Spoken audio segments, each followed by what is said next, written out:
It is one of our favourite sports to talk about here on Off the Podium, the great sport of Moguls skiing. And unfortunately, our co-host, Mr. Colin Hilding, Mr. Moguls himself, can't be here today. But I am glad to be able to carry today's interview to speak to a three-time Australian Olympic Mogul skier in the one, the only, Mr. Brodie Summers. Brodie, first of all, welcome to Off the Podium. It is a pleasure to have you on the show today.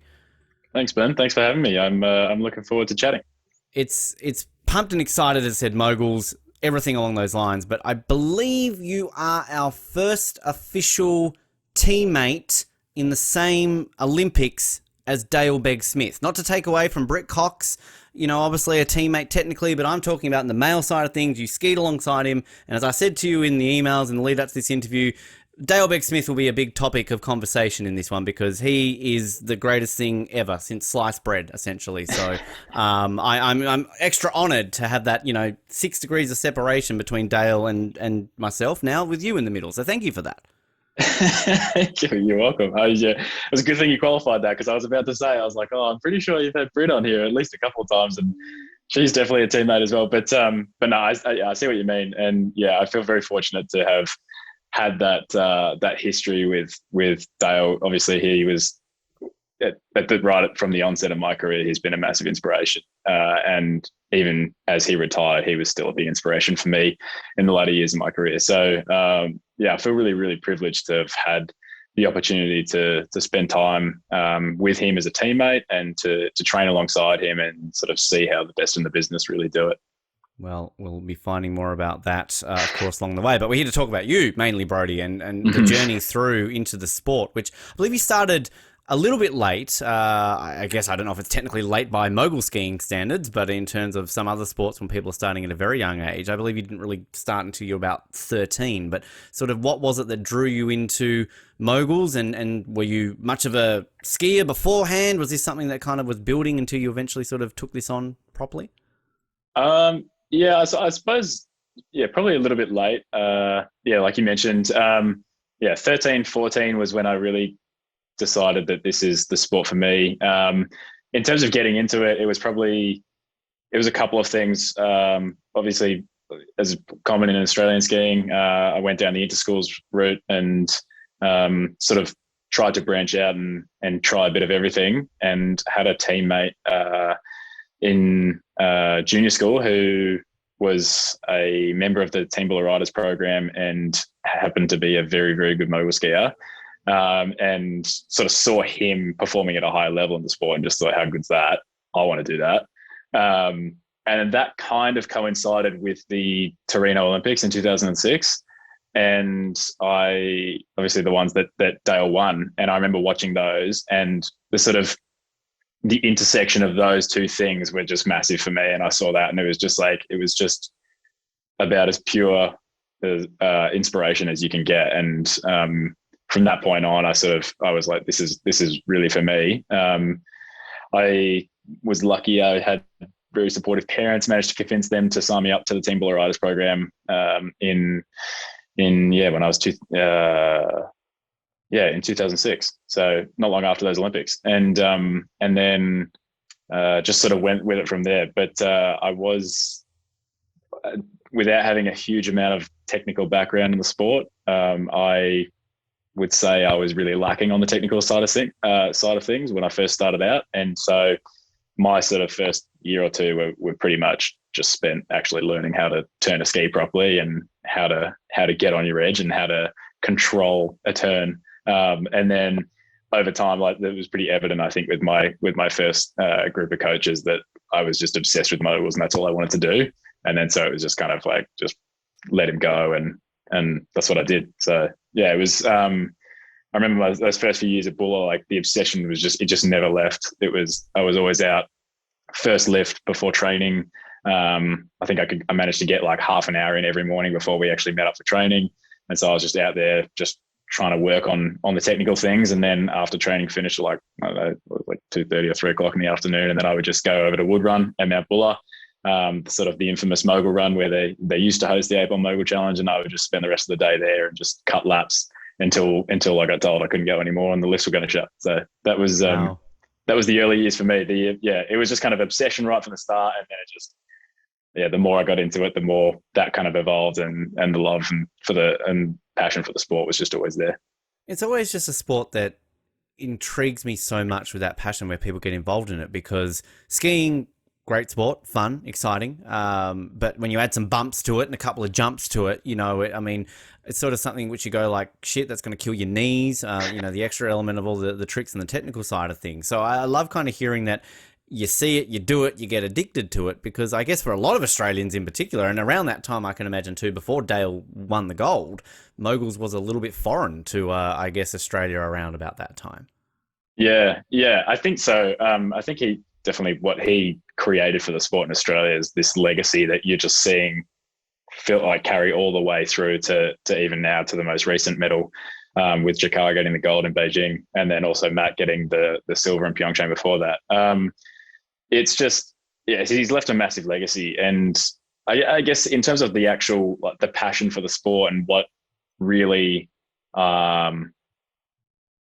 where I think a lot of that, like, attraction comes in, like this, like what about the sport is really attractive to the people that are sort of obsessed with it and take it a long way, is I think it's something to do with that. There's this challenge, there's this difficulty, it's the reward of overcoming the difficulty associated with the sport. So, like, I always sort of say to people, I'm like, oh, if you think about moguls, it kind of combines the hardest elements of all of the disciplines on snow into one, and then you've sort of got to try and piece it all together in less than 30 seconds and make it look good, so that the judges reward you for it. But there's just so many different little things that you got to manage throughout, from the moment you push out the start gate until you cross the finish line. So I think it's that satisfaction that you derive from that process of acquiring the skills to then be able to do it at a higher level, do it better, do it faster, do more impressive tricks, whatever. All the elements of the sport, when you do start chipping away at it, and then you really you start getting to that level where you're like, I can execute this at a higher level. It's a really, really good feeling. And it's just a uniqueness with any winter sport, as I've said so many times on this show, that for people like us growing up in Australia where we're not really surrounded by snow, it's always that fascinating thing when a Winter Olympics draws around and you see mogul skiing, you see cross-country skiing, curling, these sort of things that are so foreign to us, which it's exciting because there's not really a summer sport, I guess, relationship with any. You don't sprint down a 100-meter track and have to go over bumps and then flip in the middle of it. It's kind of, there's not really an equivalent in the summer sports to moguls, so it's sort of it's very intriguing on that aspect from a viewer's perspective. And as you're talking about there, the competitive nature as well. Did you go often to the snow sort of growing up? Was this something that was in the family, or sort of family trips that you would at least go to the snow to be around a bit of winter sports that led into that switch to moguls? Yeah. So it was from a pretty, like, I think I first actually saw snow, got on snow when I was, I think, 2 or 3 years old. And it was like a family thing. You sort of, like, I think a lot of Australian families, you go up like 1 or 2 weekends a year, and just, you get exposed to it that way. And then, and it was kind of that crossover period between doing that and then signing up to compete in inter-schools. And then it was sort of like, okay, I get to go for a week every year. And then if I got good enough and I qualified to go to nationals, then that's another, almost a week up in wherever it was that year, in New South Wales or Falls Creek, during when I was competing. I'm not sure where it is now. But yeah, it was sort of, I started out, just a little bit of exposure. And then, as I mentioned, I was really fortunate. My parents were super supportive. If I kind of demonstrated the passion and I showed a lot of commitment to wanting to get better, then they were like, okay, well, we'll provide the opportunities for you. So, as I got better, as I really dove into it, I just got more and more opportunities to be on snow. And then obviously, it got to the point where it kind of became a full-time gig. And then I spent a majority of every year overseas or in the snow somewhere in some part of the world. So it's funny how it snowballs. Excuse the pun. That was a perfect pun there. You worked that in there very, very well with that, which it is always fascinating to kind of think of how that can turn, and you pick that up. But were you doing many other sports at the same time too? Were you sort of just trying your hands at everything else as a kid? I'd probably characterize myself. I was pretty sporty growing up, and funnily enough, in the years leading up to that when I was like, I think probably at the ages of like 10 through 12, I was in my mind, I was actually like, I'm going to be a professional tennis player. That was my big sport, and I loved it, and I played a lot of it. And as you do when you're that young, you think you're pretty good. I had a lot of confidence and thought I was the duck's nuts. And then I don't know what it was. It's probably a combination of all those elements that I described before, but then just something about mogul skiing, like it just bit me. I got the bug, and I pretty much all but hung up my tennis racket and my runners, and decided to trade them in for skis and ski boots, and then just crossed over from that point. But generally, I don't know, always had generally actually all the boys that I sort of got to call my teammates, and actually I think everyone generally in the team as well, over the years in my career, like we love, generally everyone just loves sport and participating in sport. So even when we were outside of training on snow in the mogul team, it was always like, all right, well, can we go and play? Like I always remember in Zermatt, you'd go and play soccer with a lot of the other athletes from other countries who were also training there at the same time in September and October. So, like you go and train on snow in the morning, and then you find an opportunity if there's like an hour or two in the afternoon, you go, there's a big soccer field there, and you get people from like Sweden, the US, Canada, like Norway, like all these countries, everyone comes together and plays soccer together. Like there's that love for sport. There's that, always want to be doing something active and really making the most of that time. And I suppose as well, there's always the competitive element. Give an athlete any opportunity to compete at something, and they'll usually dive head first. So that always contributes as well. And I also can imagine growing up in Melbourne. I mean, sporting capital of the world, right? You can't really avoid it. Yeah, true. And we are super lucky. I mean, like you go to, like I always think about, you go to the MCG and watch a footy, like a big footy match. And it's like going to like the modern day equivalent of the Coliseum. It's just the atmosphere is insane. But people in Melbourne like properly love their sport and really get behind their favorite teams and their favorite sports people. So, growing up in that environment, I mean, I remember going to the Australian Open as a kid, which was probably where the obsession with tennis came from. So, very, very fortunate, had a lot of exposure to sport growing up. And even now that I've retired from skiing, sport is still a huge part of my life, and just kind of staying fit and active and healthy. I think when you're really privileged as an athlete, you sort of learn how good you can feel when you really look after yourself physically, and when you put a lot of effort into training and nutrition and sleep and all those things. And then so even after you retire, like you don't really want to lose that. I mean, obviously you're going to lose it to some extent. And it's amazing how much weight I've lost since I've finished. Actually, I've been like, wow. Like the kilos has dropped. I'm just losing muscle at like a rate of knots, which is kind of alarming because I'm not training as much as I was. But like you do learn those things as an athlete. You learn how to look after yourself, and then you want to retain as much of that as you can, because it just generally feels nicer to be operating at a high level like that. You feel like you can kind of get more out of every day. I've got to ask, just on the topic while we're talking about sports and everything, Melbourne, who's your team? Do I ask this on air right now? I suppose I can answer it. I don't know if I want to after this season. I'm a West Coast supporter, but that's because I was actually born in Perth. Of course. And I was actually over there this past week. But born in Perth. So been a West Coast supporter most of my life. And I mean, we had some good years in there when I was a bit younger, and let's say that we're in a bit of a build phase at the moment. But I don't know. To be honest, it's something I'm looking forward to now about spending more time in Melbourne now that I've retired, not traveling so much. I feel like I'll actually be able to sort of stay on top of it a bit more, follow it a bit more. I never followed it super closely. I was always kind of aware of what was going on, and I loved going to the footy when I was a kid, but I haven't gone a huge amount over the last few years because I was always away during winter. So you don't want to get up those weird hours, particularly I guess if you're in Europe or North America to watch a game where you might not win. I know that experience too well. Yeah, it can be a bit soul destroying.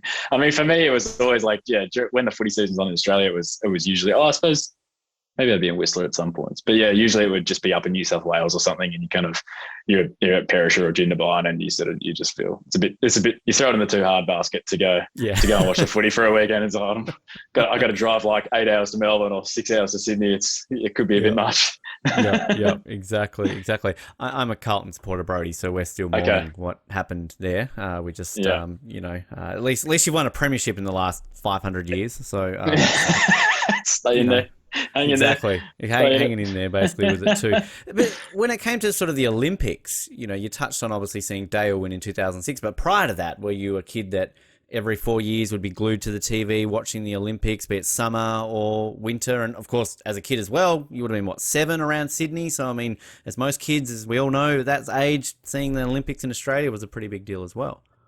Yeah, it definitely was. I actually remember going, so my family and we drove up for the Sydney Olympics, and I don't know if I actually got to go to any events, but I think my parents, they went to 1 or 2 events.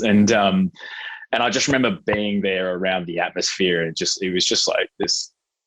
It's something so special when you're at an Olympic Games that it's sort of it's like nothing else you've ever experienced. So I remember kind of getting a taste of that when I was that age, and which is why I'm actually really excited that we've got the bid for 2032 in Brisbane, because I think it's just the amount of inspiration that young Australian kids are going to get from, I mean, also kids all over the world, but the fact that it's on home soil, you get the Olympic Games on home soil, Australian sport will benefit from that like enormously for years and years and years beyond Brisbane 2032. So, I think, for me personally, I remember during the Sydney 2000 Olympics, I sort of saw it and got a taste for how special just the Olympic experience can be. And that wasn't even participating. That was just, sort of being in and around it. And then over time, obviously being a big sporting fan, always watched a lot of it. I know my mum's a big swimming fan, so I watched a lot of swimming at the games when I was growing up. But I was never built to be a swimmer, unfortunately. My legs are just too heavy.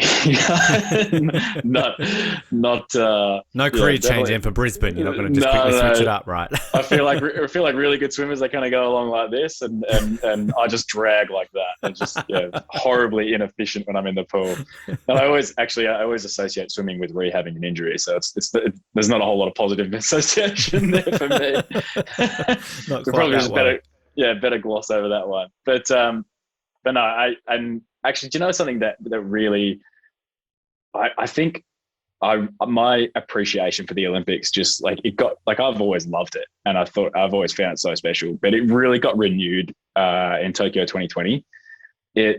That for me was one of the most memorable Olympic experiences of my life, even though I wasn't there and I was just supporting Australians from back from back home. I just remember watching, I was glued to we were training up in Perisher at the time, and I was just like every moment that I wasn't training, I was glued to the TV, and I just remember watching, and I was so excited to see, it was such a great Olympics for Australia. Yeah. And watching so many of these performances that were, not only world beating, but record breaking performances. They were just, it got me so fired up, and especially because we had our Olympics about a year later. It was just like the perfect thing to really to inspire all of that hard training that led up to the Beijing 2022 Olympics, and really get that extra little bit of motivation. And I found that across the board for everyone in our team as we led up to Beijing 2022. It was just we derived so much inspiration from the Summer Olympic team in Tokyo, and just took that all the way through to Beijing. It was incredible. I love hearing that because, as you said, it was such a unique situation where the winters were so close to the summers, and the fact that Australia was so successful in Tokyo and then so successful in Beijing, it was just kind of this real little golden patch. And then I guess if you lumped in the Commonwealth Games as well, within 12-month period, we've had 3 big multi-sport events where Australia's done very well, which is just a motivating factor. And I think for you too, Brodie, the love of the Olympics and everything, you mentioned Brisbane. I know you're now on the AOC Athletes Commission, which does that role allow you to have an input or help towards Brisbane 2032? I mean, kind of what does that actually mean for you now moving forward as you continue to maybe be involved in the Olympics in a different capacity now?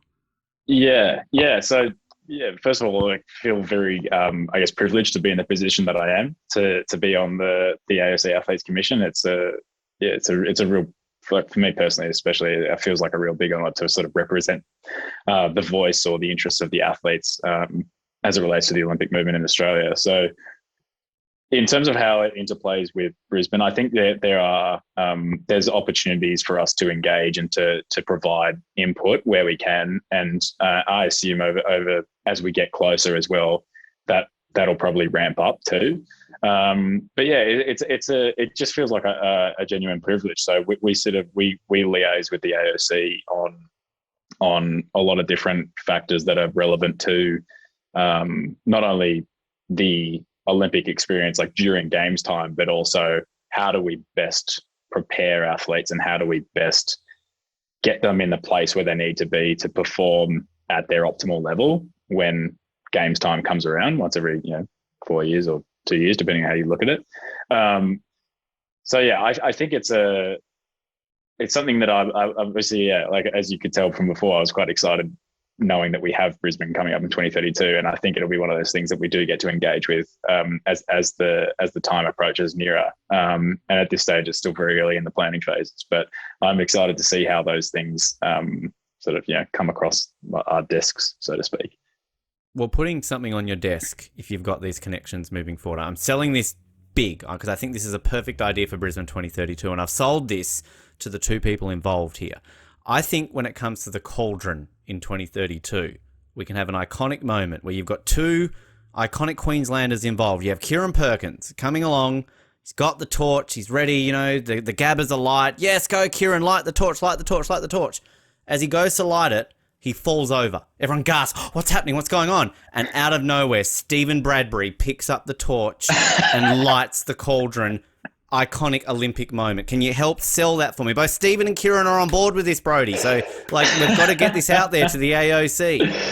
Is there confirmation around that? Like, they're actually on board with this? They've both been on this show, and they both are keen for the idea. So, okay. It needs AOC approval now that they're on board. Okay. So, I gotta say, I mean, actually, I don't even think it's AOC approval, to be honest. Now it's the planning committee for the games. So the AOC actually relinquishes that to the planning committee for the games during that period of time. But I do think it's a great idea, a phenomenal idea. I can see that getting a lot of traction with the crowd and sports fans around the world. It has to be. Yes, they'll recognise the iconic moment and be like, how good's this?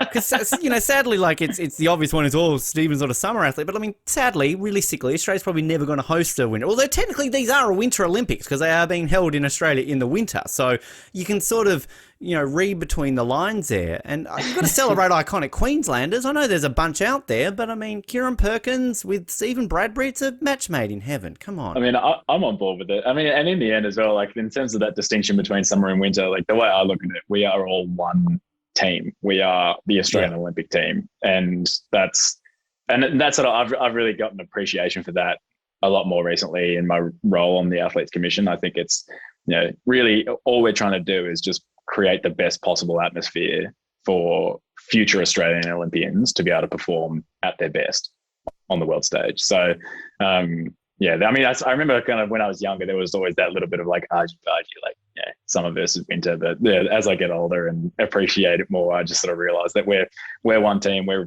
representing the nation, and we're just trying to do it to the best of our ability. So, I think we're all in this together. You are, exactly. That's how it works. Your journey to your first Olympics, you make your World Cup debut in 2011, and you qualify just right before the Olympics with a couple of great World Cup performances. I mean, was that always a goal for you to try and get to Sochi, or had you sort of set your sights ahead to, say, 2018, and if Sochi happened, it was a bonus?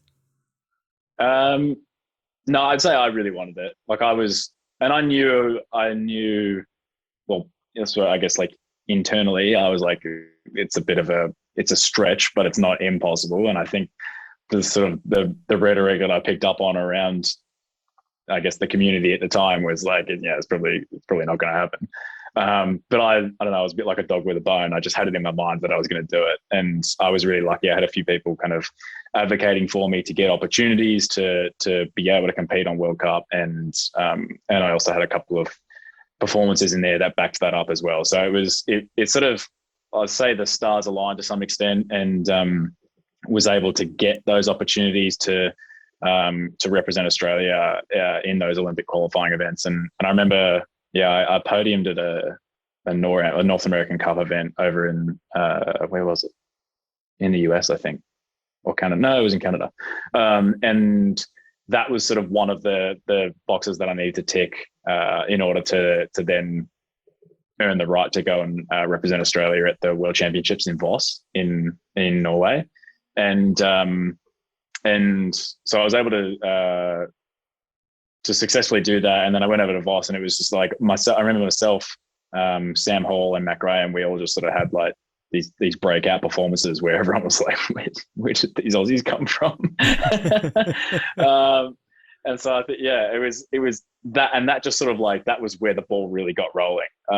So from that point on, it was like, okay, I got the support of the OWI, the Olympic Winter Institute of Australia, and I was sort of on the national team, and then getting those really good training opportunities and those competition opportunities as well, where I was like, okay, every one of these events now is an Olympic qualifying event, and I'm in the mix, and I can try and earn myself a few points that go towards getting in that top Olympic adjusted top 30 ranking that was required to then make the team for Sochi. So it was I wouldn't say it was as smooth a road as I would have hoped. Like it literally came down to the very last event before the games that I was able to qualify. And originally I wasn't even planning to go to that event. So wow.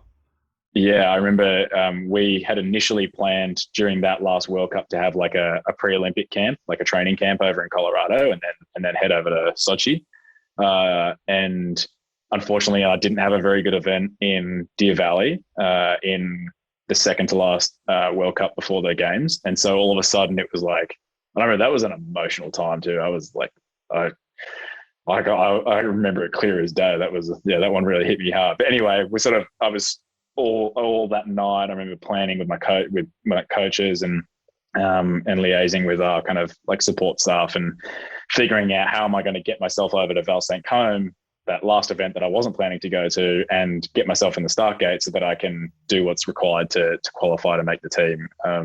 So I was really lucky, had heaps of support from the team there, and we went over there, and I also had a bit of a history with that course. I'd competed at a few NORAMs there, and it was the first time the World Cup Tour had ever competed on that course, I think. So I had this little bit of underlying confidence. I was like, oh, I've got a bit more experience here than the rest of the field, or than most of the rest of the field.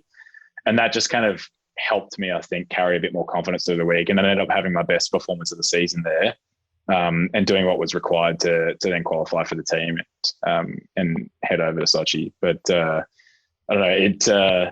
I remember I compete that course has like notoriously sharp moguls, and you tend to feel pretty beaten up after skiing it. And just because of how last minute all the logistics were, it was a real schmozzle. And so I remember we finished competing that day. Like I made it to finals, competed, and I think I came 13th, I think. And then we ended up getting straight in the car and driving, it's been like 6 or 7 hours to Albany, in New York from Val St. Côme in Quebec, that afternoon, that evening, and then getting on the plane and flying over to meet the rest of the team in Colorado. And I remember getting out of the car at the other end, and my back was so crook. Wow. And unfortunately, that actually ended up being like quite a significant injury, which I carried through to the 2014 games, and then ended up carrying beyond that and having to have a year off after those Olympics, because my back was just not in a good way. And so I don't think it was an acute event per se, but I think that was probably sort of like the straw that broke the camel's back, so to speak. Yeah.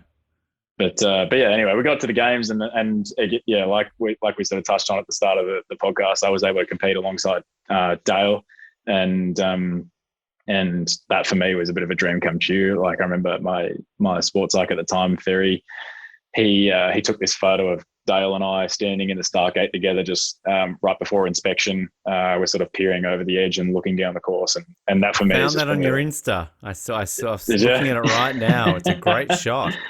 Yeah, for me, that's like I love that photo because obviously, like he was a huge inspiration for me in my mogul skiing career. So to have that experience of standing alongside him at the top of a mogul course, about to compete in my first Olympic Games, was massive and a really really special memory for me personally, and yeah, in my career and what I was able to do in the sport. Because I can imagine some of those things that, many people are lucky to meet, say, an idol or somebody they've looked up to, but there's a difference between meeting them versus being their teammate and competing in that field in which you've admired them for. I mean, I'm a massive Formula One fan. Michael Schumacher is my idol. That'd be the same as if you said, Ben, you're now Michael Schumacher's teammate at Ferrari. I'd be like, fuck, like this is really happening. So I can imagine that, having that, and you've seen him win a gold 8 years prior, silver 4 years prior, and it's a great photo that you've got. I mean, it's just an awe-inspiring moment. I can see why you love that photo. It's a great photo. Yeah, it's just like a really kind of, I guess, a really special memory from. Yeah, I mean, exactly how you just characterized it with the Schumacher example. Like, I can't imagine it's very common being able to actually be a teammate with and compete alongside your childhood idol or hero. So I think it just kind of speaks to like how special sport can be in various different ways. And that for me was something really special and a memory that I'll sort of cherish forever. So yeah, very, very privileged. I've got a couple of Dale questions which you might be able to clear up for us, the mythos of the man himself. When it came to Sochi, is it basically true that he was just laying around, not doing a whole much, and he got a phone call, oh, do you want to come keep Roche? Yeah, all right, I'll come do it. Like, I mean, it was a pretty late call-up, wasn't it, him to make that decision to just, yeah, it's third Olympics, I'm not doing much, I'm not busy this winter, sure, why not, I'll give it a crack.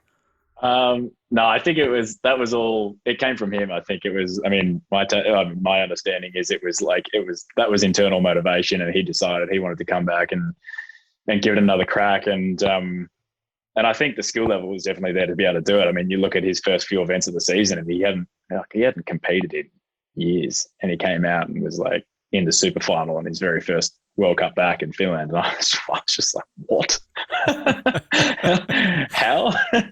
But it just speaks to the phenomenal skill level that he had and the mastery of the sport that he had. Like, it was really, his technical ability was up there with the greats of all time. Like, it really is something special. And no, it's funny though that you sort of bring that up. Like, I do remember there was this one moment, obviously, like, he was, given his age and where he was in his career, like he started carrying some physical, I guess, issues that he had to manage on an ongoing basis. So, like, I remember, for example, at that World Cup in Deer Valley, the second to last one that I told you that I didn't do very well at, we had our first. So we always, before an event, we always get 2 training days and then 2 days or 1 or 2 days of competition. And on the first training day, he elected not to come out and ski the course, and we were all like, this is like one of the hardest courses on tour. Like, how are you, like, you got to make the most of every single minute that you get on this course, right, to figure it out before the event. And he was like, no, it's going to be different tomorrow anyway. Like, he's like, I've looked at the forecast, like, it's going to snow a lot, and the course already changes so much from day to day anyway. Like, it'll be okay. And I realized, like, afterwards that he was just sort of managing his body, and he had some stuff there that he had to sort of be careful that he didn't overdo it before the event, so that he was in a position to actually be able to compete. But I remember, like, myself, Matt, and Sam at the time, we were just like blown away by, like, this guy is like, his level of confidence is just on another planet. Like, that course intimidates a lot of people, like, in quite a big way, because it's just, you stand in the start gate, you look down this top section, you're like, oh my, how am I gonna negotiate this tricky little beast? And because it's just really, it's like sharp, it's jagged, like it's steep, it's icy, and generally you got to be really precise with kind of your speed and how big you take the top jump and all those sorts of, there's all these little nuanced factors around that course that you've really got to, it just feels like you never have enough time to figure it out before the event gets underway. And I just remember him, he missed that first training day, but he came out on the second training day. He kind of did what he needed to, and then he came out and I can't remember can't remember what his result was exactly, but off the back of that event and the Rooker event in Finland, he'd done what he needed to qualify for the Olympics, and then he was like, all right, well, I'm good now. So he was like, it was so clinical. And for me at the time, being like an emerging athlete and trying to, still so much technical skill yet to be acquired in my career. And I just remember seeing that being like, wow.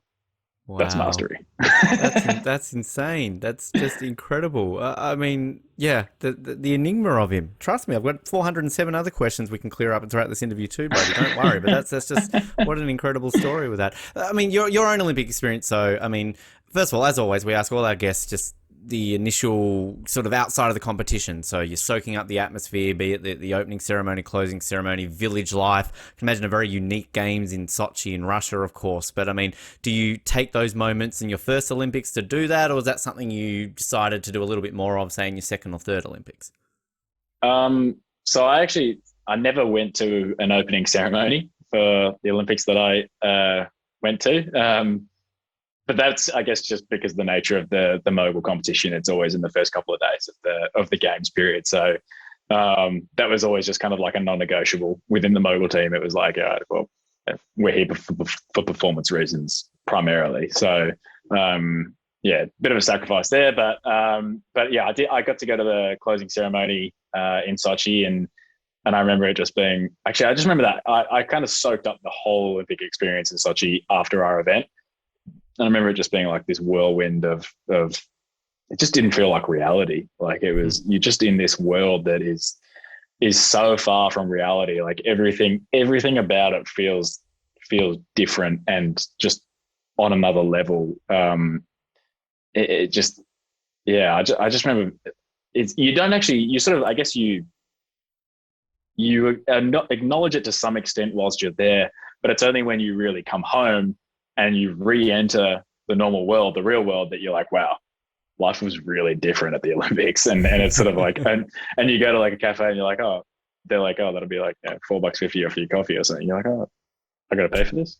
Well, like those sorts of things. But wear your uniform, Brodie. If you got the rings on, I'm an Olympian. Come on, that's free, isn't it? Right? I tried that at Woodfrog. It doesn't work. It's, damn. No, I think the really special thing about the Olympics that I found, other than obviously the primary reason that you're there to compete and to represent your country, it's the time afterwards where you get to go and support other teammates competing in their disciplines. So, like I remember, for example, in Sochi, the women's event was after. I think it was after the men's. No, maybe that's incorrect. In Beijing, it was after the men's. So I remember you go and get to watch the women compete, and then like I remember in Pyeongchang, we went and watched the epic half pipe final showdown with like Shaun White and Scotty James and Ayumu and all those guys, and like you're there and because there is something special about Olympic Games. Like you're there and everyone's wearing their team colors, and there's just like this huge sense of pride that all the nations carry around when they're walking around, and they're that they're representing their country, and there's like everyone just has this enormous like sense of pride, and just the level of excitement around it it's indescribable. So yeah, I took the opportunity in 2014 to really soak all that up, and then in 2018, other than the half pipe final, I didn't hang around for too long because I ended up hurting my knee there, and to be honest, I was a little bit. I wouldn't say I was in the happiest frame of mind, given the sort of the 5 months that had transpired leading up to that Olympics. It was a pretty bumpy ride. Again, excuse the pun. Sorry. You're on fire today, bro. There's about 3 right now. I'm going to check these off. This is great. Yeah. Honestly, come back every week. You're bringing humour to this show. Finally, it's taken a while. No, I've got nothing. I've got nothing on you. But yeah. So I was pretty eager to get home after the event in Korea, and then obviously in 2022, I would have loved to hung around and really, knowing that was going to be my last Olympics, I would have loved to have really just soaked up all the atmosphere. But with COVID and everything, we had the 48-hour rule that we had to be out of the country. So yeah, I'm glad I got that experience in Sochi, and I hope in the future there will be those experiences for new Olympians who are sort of starting their Olympic journey, because it is pretty special. I mean, like I alluded to before, it's just this environment that is just, it's like, yeah, it's really, really hard to describe the all everything about it, but you just feel it's such a special feeling, an incredible feeling, and one that you sort of cherish for the rest of your life. So yeah, hopefully the world will go back to a place where future Olympians will be able to enjoy that going forward. It's such an intriguing thing to think about when you're in those moments, and you obviously can have no clue what's going to happen in 4 years and everything. And I know, talking to a lot of our summer athletes, for example, who say went to Rio and was like, well, this is a weird games. I can't wait to go to the next one where it's maybe a bit more normal. And then obviously Tokyo wasn't exactly normal. So I look back at Rio and go, well, that was a normal Olympics. So it was sort of interesting. So I remember Sochi, just all the media around that, about the facilities, and there were the journalists taking pictures of like their hotel rooms and kind of, that facilities and all that kind of fun stuff. But I mean, in hindsight, Sochi does still seem like a very interesting Olympic Games. But I mean, that experience in Russia, I mean, it's a unique country. Obviously not flavour of the month at the moment. But yeah, I can imagine just the things you would have experienced in Russia would have been insane. Yeah, I do remember, and obviously because of the last minute nature of how I qualified to go to those games, I didn't go to the test event the year prior. The year prior or 2 years prior, I can't remember when it was, but either way, I wasn't there. So when I was there for the games, it was my first time on the ground in Russia, and I just remember being like, whoa, culture shock. This is this is this is something entirely different. But I don't think I experienced it, to quite like to the same way, for example, that my family did. Like, they were sort of outside of the Olympic bubble, and they really got to experience sort of like authentic what Russia's like, I think, at least from how they described it to me. Whereas when you're in the Olympic bubble, like you are to some extent shielded from a lot of things. So like, I remember we flew into Sochi, members of the AOC team were there kind of ready to grab us and pick us up, and they grabbed all our bags. We just went into cars and we went we stayed at a sub site, so we weren't in the village prior to our competition. We stayed in this sub site, which was it was up in Rosa Huta village, but I don't even know if that's how you pronounce it, by the way. I'm just hoping. You're on off the podium. Pronunciation's nothing on this show, Brodie. It's fine. Yeah. I'm just going to qualify that by saying I actually have no idea. I've heard people say Rosa Huta, I don't know. So anyway, just qualified that. But no, I remember, so we stayed in this sub site there, and up until the conclusion of our event. So it was, I definitely, I don't know, I think a lot of the reason behind that is to try and keep the environment really sort of performance focused, which it really felt like. It just felt like going to another competition. You go to a hotel room, you go to the venue, you do your training, you do your competition, you come back, and it's all sort of like it felt very similar and sort of stock standard for like a normal competition situation, which I think is exactly what they're trying to replicate in doing the sub-site. So yeah, it was only after the event that I really got to experience like the real kind of like what the flavor of the Olympics is, other than being actually at the event site and seeing sort of the grandstands and the crowd and all the noise and all the extra sort of like paraphernalia that surrounds an Olympic event. It was all kind of like pretty stock standard for me. But no, I think it's again, it just kind of speaks to that. Like, the Olympics is just like nothing else you've ever experienced. There's so much that goes around it. Like, I remember you'd see, it was just actually quite funny. So like, obviously there's a lot of security that goes around Olympic Games.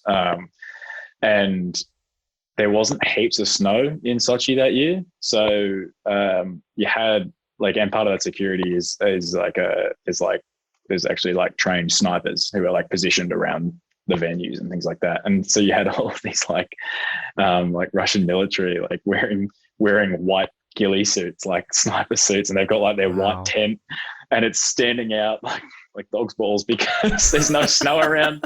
There's like they're like the anti-camouflage. Like, I just remember seeing stuff like that and just being like, whoa. But just sort of the first time in my life I've ever seen like live firearms, that sort of thing. Like just the level of security was just something else. Just like, whoa, this is obviously you're aware of what a big deal it is, and how high profile the event is. So those sorts of things are pretty. Yeah, you're a bit taken aback by that. I think the first time you experience it at the first Olympics, and then at least I found in future experiences, I was sort of like mentally, I was like, oh, used to that. It's yeah, fine. I'm used to guys walking down the street carrying like fully automatic weapons. Yeah, that's just John. There he is with his gun. That's just standard. Met him back in Sochi. We're good friends now. Which, I mean, the experience in Sochi, narrowly missing out on going through to final two. I mean, obviously the level of competition. Did you set yourself a goal? I mean, the last minute qualification, the back injury, things like that. Did you sort of leave being satisfied that you made it through to the first final, or did you feel like there was a little bit left on the table that maybe things could have gone a bit differently? I think you'll always look back and be like, oh, imagine, what if I did this? What outcome could I have generated if I had changed, what trick I did here, or how fast I skied here, or those sorts of things. So I think you'll always kind of look back retrospectively and try and evaluate the performance and learn from it. And I think for me, it was like 0.01 of a point was the difference between going through to final two and ending my night at the end of final one. And I remember even seeing Alex Billadu come, because he came down. I think he was the last person to come down in that round of finals, and he had a big mistake on the top jump landing, and I was like, whoa, I might actually be in with a shot here. And then came there. He ended up he saved it really well, and he came down and skied the rest of his run was really good. And so I was sort of like, oh yeah, it's Alex Billadu. What was I thinking? He's already won one Olympics. He's coming out here, and he ultimately ended up winning the night again that night. So he was very dialed in on that course, and that was just like one random mistake. So I did I thought of what would have been. And in terms of my expectations coming into that event, it was it kind of didn't really matter what the lead up was like. In my mind, it was always, and I think most athletes have this, in your mind, it's always, regardless of what else is going on in my life, whatever else I'm feeling and dealing with, whatever, I am here in this moment right now, and I'm trying to perform the best that I possibly can and achieve the best outcome that I can. And that was that was really just the mindset going into it. So it was just about trying to ski every run to the highest level that I could and execute it to the best of my ability. And then at the end of the day, the results were going to be what they were going to be. It was up to the judges at that point. But yeah, I think overall, I walked away sort of somewhat satisfied. I was like, well, I'm happy I qualified and I got to go to the games, and then I made it through to finals, to the first round of finals. And, I was this close to making it through to the next round of finals. So, there were some positives to take away from it, and a few things that probably could have been done better. But I think overall, I just found it to be a really motivating experience, and kind of really lit a fire in my belly for the rest of my career. Which I can imagine then, fast forward 8 years, because ultimately, sadly, Pyeongchang didn't happen, as you mentioned, sort of an injury. You were there, but ultimately couldn't compete with the injury. But then 8 years to Beijing, you're coming off some great form, fifth in the world at one point, injury-free coming into Beijing for the first Olympics. You haven't come in with an injury. I mean, how are you feeling then going into Beijing? And what you obviously alluded to, you kind of knew would be your last Olympics. I was feeling... Yeah. So funnily enough, this is actually not really common knowledge, but I actually, knowing my luck, I ended up hurting the knee that I injured in 2018 at our pre-Olympic training camp in Finland. And it wasn't I didn't have a big crash or anything like that kind of made me freak out and think, oh, I've done something here. I literally I woke up one morning, with a few days to go before we left to go to China, and my knee just puffed up. I hadn't seen it blow up like that for 4 years. And I was like, oh no, what have I done here? Here we go again. It's just it's the same old story. And then I sort of, ultimately found out later on that I ended up doing some more cartilage damage to my meniscus, which I had to have surgery for when I got home from the games, which was a bit of a shame. But I was really fortunate. I got to China, and the medical team and the support team there, they looked after me so well, and we managed it so well. It got to the point where I was like barely noticing it, barely cognizant of it. And really, like, I was able to, like, there was nothing holding me back. So that actually, I remember taking this moment at the right before I pushed out for finals in Beijing, and I was in the start gate, and I just remember being like, I just took a moment to like just take it all in and be like, how good is this? I am in the start gate in Olympic Games, and it's all to play for. Like, I have nothing holding me back. Like, it's not like the last experience in 2018. I'm not like struggling to walk with my, how my back was feeling in 2014. Like, I'm standing in the start gate, and I'm physically in really good shape, and I can do what I need to here to execute a really, really good run and do what I need to earn a good result. And that for me was like a hugely, like it was a really special feeling, because I just hadn't had that up until that point in my career. So I took that moment to take it in and just enjoy the moment. And I think the other thing as well was that, like, that course in China was tricky, and a lot of people were, I think, having trouble with it because of the snow conditions and the wind and the cold, and there was all these sort of factors.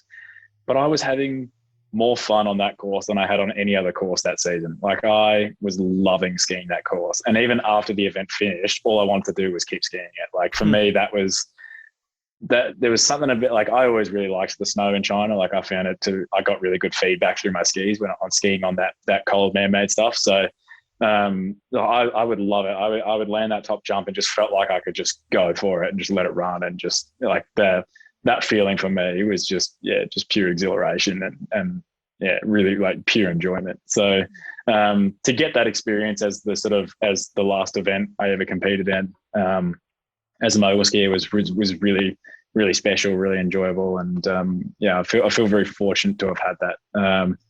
Ultimately, as is the case in moguls, it's a game of millimeters, and I ended up making a mistake on the bottom jump and drifting slightly too far to the left in, what was it? I can't remember which round of finals it was now. I sort of, maybe I've repressed it to some extent. round two. And ultimately didn't end up progressing through to round three. So it wasn't the sort of Cinderella story finish that I was hoping, especially because of, as you alluded to, I'd finally gotten back on the World Cup podium the season prior, and was top 5 in the world and was feeling good about my skiing.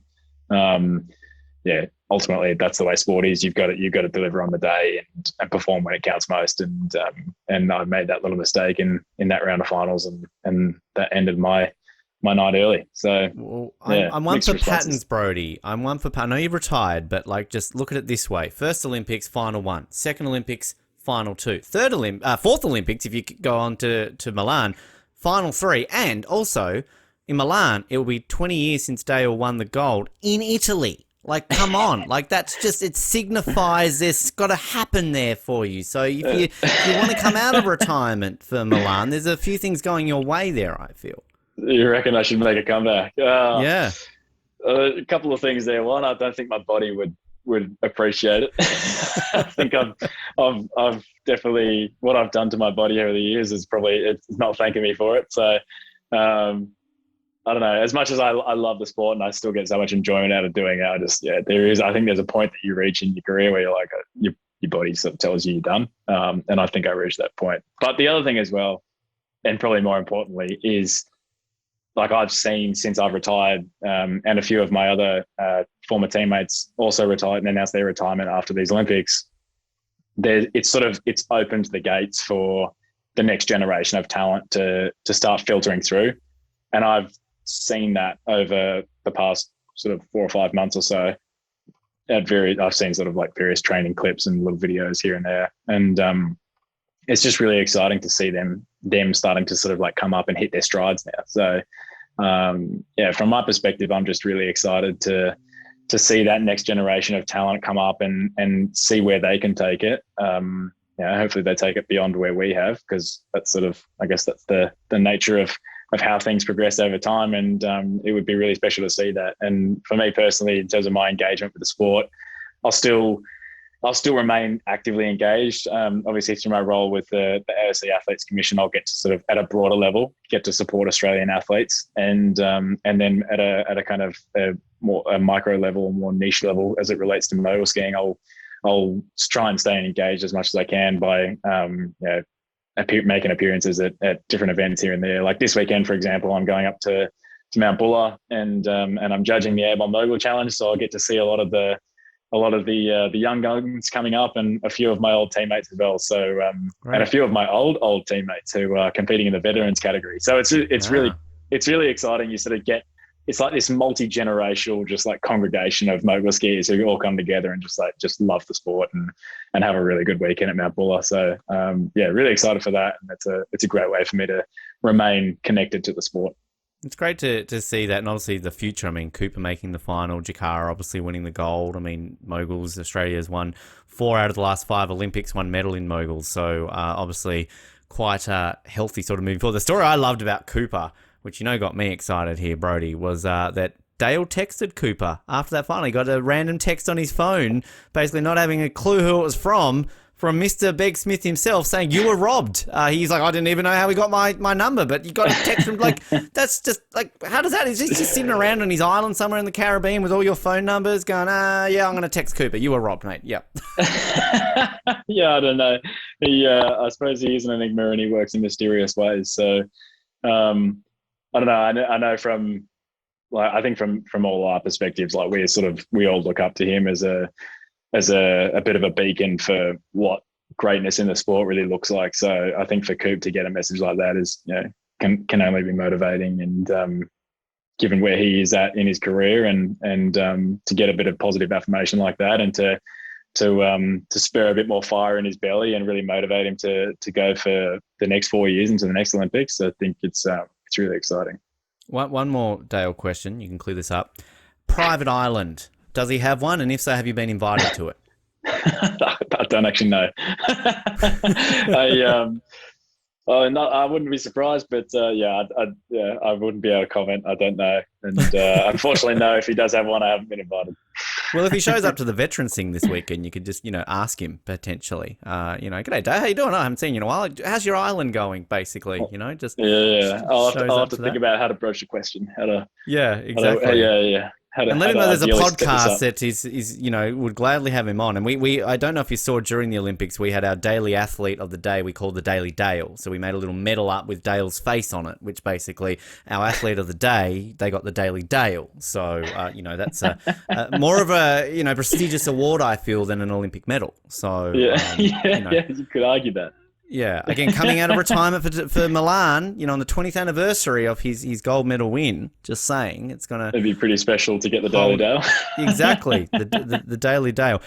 We're going to wrap up with a bunch of get to know yourself questions, which I'll get to in just a moment. But 2 quick things I wanted to touch on. Your nickname apparently is Hansel. Now, please tell me this is Zoolander related. Is this Zoolander related? I think so. I think Dale actually gave me that nickname. They're even better. There you go.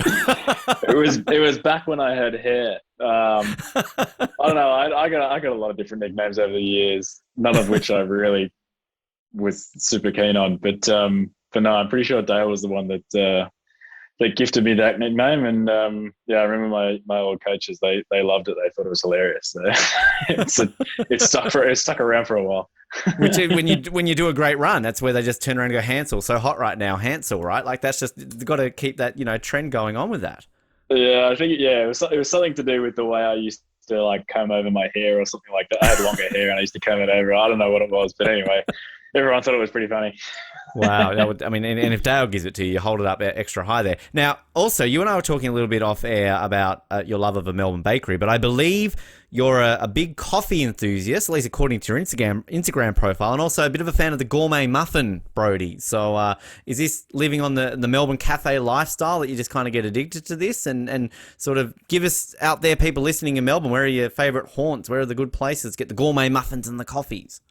You know what? There's actually, when it comes to coffee, there's no place like home. I was actually just thinking as I know we're getting close to wrapping up here, I was like, 3 o'clock, I can go make myself a coffee and get back to work for the afternoon. So it's I'm very lucky. I've got a really nice setup at home. I've got a really nice coffee machine, and that is definitely one of life's little treats. When I found it to be a really interesting topic and tried to educate myself on it quite a lot as well. So learning about coffee is like, there's as much to learn about coffee as there is to learn about wine, I reckon. So there's lots of little things to figure out, and interesting little tidbits of information, and just learning how to brew a really tasty cup of coffee is I don't know. It's like one of my ongoing pursuits in life. I'm always trying to extract the perfect shot and get that perfect cup. But that and then muffins. I don't know. I'm sort of I just have this addiction to it. It's like if I do happen to be walking into a cafe and I see, like, they're always sort of like situated at the front counter, and you see one, and you're just like, oof, I have no self-control. Like it's like automatic at this point. Like I see a muffin, if it's got fruit and chocolate in it, I'm like, yep, I'll have one of those too, please. I can't control myself. So generally, I am lucky living in Melbourne. There's a lot of really good cafe options, and most of them generally have pretty tasty muffins. At one point there, I thought about maybe even starting an Instagram page, call it like Muffins of Melbourne or something like that. But decided to be a little bit too much work for me. You got a follower there already, which, I mean, just letting you know, Italy's got really good coffee and muffins, Brodie. So you're really pushing for this, aren't you? Just putting it out there, it's good, I would love nothing more than to be able to compete at another Olympic Games, especially in Italy of all places. Like, that would just be so special to do that. But yeah, like I said, I think it could be a bit beyond me at this point in time. So I'll be there in spirit. If I could get there in person to support the team, that would be even better. And I'm going to try and do that. But we'll have to see how things play out. At least if you're there supporting, you can drink all the coffee and eat all the muffins and don't have to worry about competing. So yeah, have a nice tasty espresso. And actually, usually when I'm in Europe, I go away from there's not a whole lot in the way of muffins, so I gravitate more towards the pastries like croissants and stuff like that. That's yes. My go-to. An espresso and a croissant when I'm in Europe is you can't go wrong. It's a tasty treat. Choice. I like that. We're going to wrap up with these get to know. So as I said, these fun get to know questions. These were posed to Team Canada athletes ahead of Rio and Pyeongchang, and it's only fitting that I use a questionnaire given to the GOAT, Mikhail Kingsbury. This was his questionnaire, and I can always compare your answers to his along the way. So I'm going to start off with, what is your favourite all-time Olympic moment? And please answer what I hope you answer. Begg-Smith winning gold in 2006. Thank you very much. It's the most memorable one. You passed the interview. Well done. Good job. Yeah. You've answered this one. As a kid, your favourite sports team, obviously you said West Coast. Were there other sports teams that you sort of followed in any other sporting leagues growing up? No, nothing comes to mind immediately. To be honest, I think I was more of a lot of the sports I gravitated towards were actually like individual sports. So, and a lot of them would be like Olympic disciplines. So yeah, it was more about the sort of, I guess, the individual than like a professional sporting team. So, yeah, big names in sport. Like, I remember being a huge fan of like Leighton Hewitt growing up, and Andy Roddick and those sorts of guys. Roddick, yes. Yeah. I was a big Roddick fan. He'd always get sad every year he lost to Roger in the Wimbledon final. I'm like, come on, give Roddick one. And on that quick fire question, Roger, Rafa, or Novak, who's the GOAT there? That's a tough question. I mean, Rafa's got it on number of slams now, hasn't he?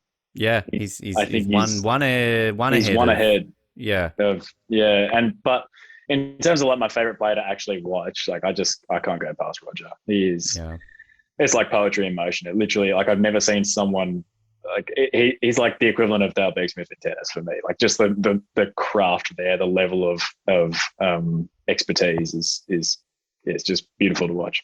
I really think people need to describe Roger Federer more often as the Dale Begg-Smith of tennis. So yeah, that would work very well moving forward.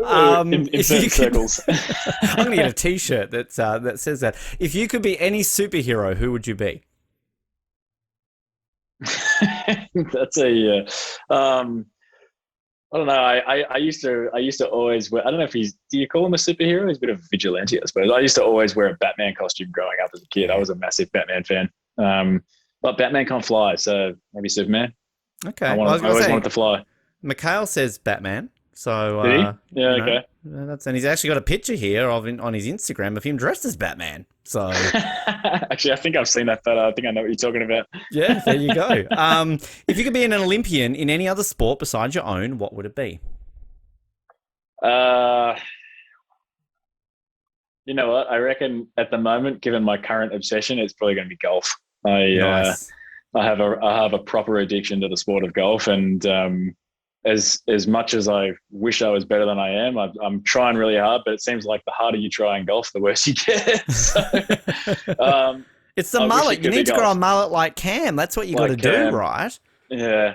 I don't think it's possible at my stage in life. It's kind of the opposite of what you're going right at the moment. But yeah, exactly. You know. I started going bald in my 20s, and I don't think that one's reversible. So get the mullet wig. You know, that's what you need to get. You know, be like Cam. Cam Smith, the Dale Begg-Smith of golf. So if I could have a short game like Cam, I would be a very, very happy camper. But no, it's a bit out of reach at this point in time. I'll keep trying though.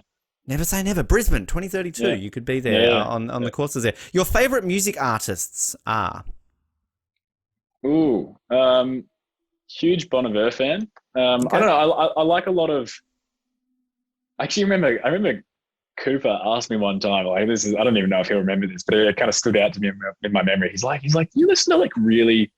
Do you find that you just always need something to help you relax? Because all of the music is like so chilled out. And I was like, I don't know. Like I guess I gravitate more towards that. But I find there's a particular genre for any kind of situation. Like, if I am just at home with friends having dinner or something like that, like something more relaxed is perfect. If I'm in the gym doing a really hard gym session, I want to listen to something generally a bit angry, like when we used to do really hard sessions on the watt bike and it really hurt. Like I need to get angry so I can get fired up. If it's studying, I usually listen to like classical piano, that sort of stuff. So I've sort of, there's a genre for every situation. I liked it. That's a great answer, and it's absolutely true. There really is. That's a perfect answer for that one. I might know the answer to this. If you could eat only one food for the rest of your life, what would it be? It's probably Wood Frog Bakery fruit toast. It's really got me. It's like my kryptonite. I just can't go past it. I'm going to try this when I'm in Melbourne next. I'm definitely going to try this. It sounds too good to let up. Yeah, free shout out for Wood Frog. Exactly. Sponsor Brodie. There you go. Get these muffins of Instagram, the fruit breads of Melbourne on Instagram. So that could work. Your favourite place to compete is or was, I guess now. Hard to go past Deer Valley. It's that combination of the challenging aspect of the course, the venue itself, the crowd that it brings, the atmosphere on the night. Like I remember I got my first World Cup podium competing under lights at night at Deer Valley, and one of the most memorable experiences of my career. Like it was super, super special. So I think, there'll always be a special place in my heart for Deer Valley. Mikhail answered exactly the same one as well. And he might answer the same thing for this one for you. Your favourite thing to do in the summer is? Golf. Yeah, he's exactly the same. Have you hit the course with him before? Like, do you bump shoulders up? Like, come on, mate, let's go have a couple of rounds. I think we one time there was like a pitch and putt course up in New South Wales when we train on snow up in Perisher. And I think we one time played a pitch and putt, like a few of the Aussie guys and a few of the Canadian guys, but I think that's the only time we've done it. It's actually one thing I want to do. Was he good? Was he good? Or did you beat him in golf? Like you beat Mikhail Kingsbury? He's good at everything. I can't remember. I think at the time I was probably a lot worse than I am now. So he probably beat me. But no, it's something I actually. This is a bit of a dream of mine. I don't know if it's a pipe dream at this point in time, but I want to get it over the line. I want to have like a bit of a reunion. Like a lot of the guys on the Mogul tour over the last 5 to 10 years, like we've all been really close and really good friends, and obviously want to maintain those and look after those friendships going forward.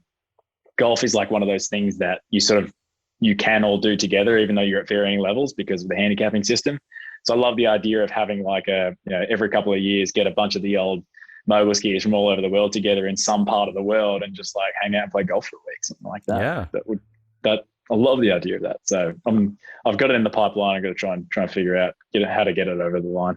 Perfect. We'll keep an eye on that one there. Last question for you today, Brodie. Your favourite cartoon to watch growing up was? I